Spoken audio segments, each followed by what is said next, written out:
বলো তো, Simon commission এলে পুরো ভারত রেগে গেছিল কেন? সালটা ছিল 1928।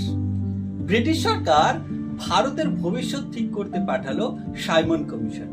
কিন্তু একটা বড় সমস্যা যে কমিশনে একজনও ভারতীয় ছিল না। মানে ভারতের ভবিষ্যৎ, কিন্তু সিদ্ধান্ত নেবে শুধু ইংরেজরা। তাই দেশ জুড়ে স্লোগান উঠেছিল Simon go back. Indian national Congress প্রতিবাদে নামলো, আর মহাত্মা গান্ধী বললেন এটা ভারতের আত্মসম্মানের অপমান। ফলে গণ আন্দোলন, মিছিল আর জাতীয় ঐক্য তৈরি হতে থাকলো।